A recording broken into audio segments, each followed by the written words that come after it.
Hey everyone and welcome back on the channel. My name is Alex and today is day 10 of our Paris 2024 Olympic series. This most likely is the last episode. We might have one tomorrow depending on whether we have a guest or not.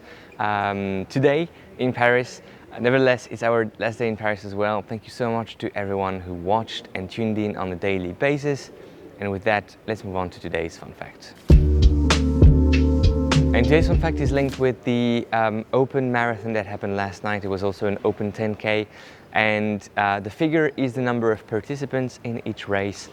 Obviously Paris 2024 and 2024 participant would have been a bit too small, so the organizers went for 20,024 participants for each race, meaning that in total we had 40,048 participants. Yesterday I said 45,000, but the accurate number is actually 40,048. Congrats to everyone who took part and accomplished these events.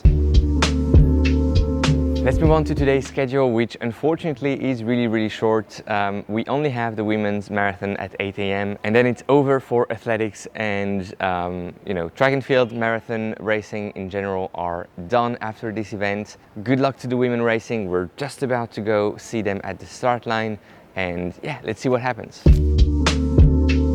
Yesterday's recap, we had many finals in the Stade de France for the athletics. The men's 800 meters won by Emmanuel Wanyoni from Kenya in a very fast time of 1:41:13. He is definitely coming closer and closer to the record of David Rudisha, which is going to be very interesting. Arab in second, Sejati in third. Then we had the women's 100 meter hurdles with the win of Messiah Russell from the United States. And then we moved on to longer distances with the 5,000 meters on the men's side.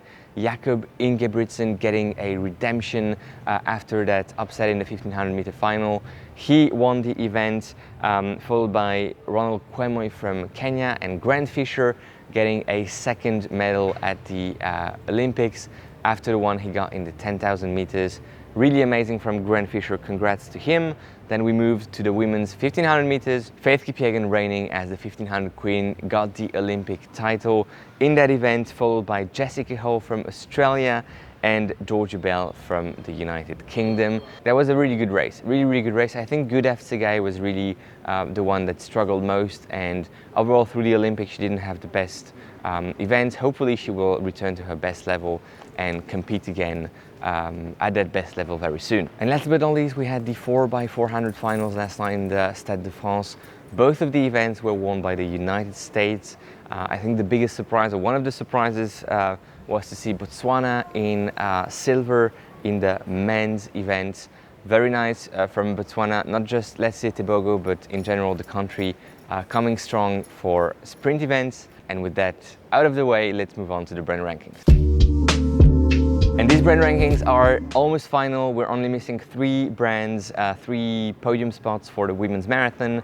But before that, Nike is already assured to win the rankings with 37 medals, 12 gold, 13 silver, and 12 bronze.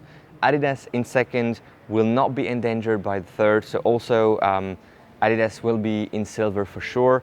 18 medals, 8 gold, 4 silver and 6 bronze. And then New Balance in third with 3 gold and 2 bronze. New Balance can drop to 4th or 5th depending on what will happen in the women's race. And then the other brands can really move still up and down quite a bit. So stay tuned tomorrow, either here on YouTube if we have an episode 11 or on Instagram at Meta Endurance to see the final rankings. I think we might have on moving up if Helen Obiri gets that amazing performance she pulled together in Boston. If she gets that same level of performance here in Paris, we might have On getting a gold medal, or else we'll have another brand, another set of brands on the podium. Let's see, I'm really interested. Let's move on to today's guest. All right, and today's guest on the show is no other than silver medalist in the women's 10,000 meters, Nadia Batokleti. Nadia, first of all, congrats, and how are you?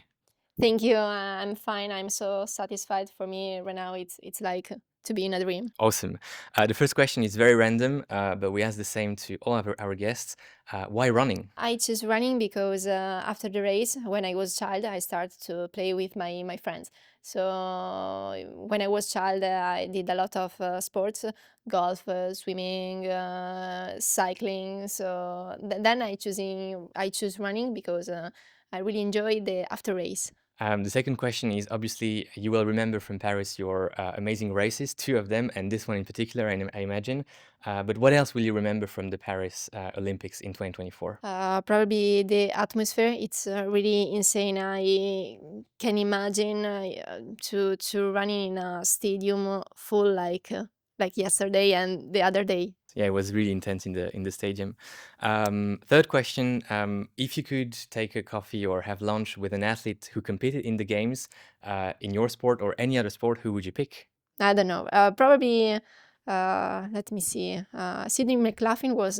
It will be so nice. I saw her yesterday after my race. Yeah. He left the stadium with her gold medal and with her world record. So last question is, what's next for you in running or in life in general? Are you gonna party like crazy for the next few days, or are you just gonna relax a bit and then go back to racing? No, probably relax. I have an injury, so right now I have to focus on it and to solve because in December I will have the European Cross Country Championship. So we have to stay focused, but not focused like in the last few days.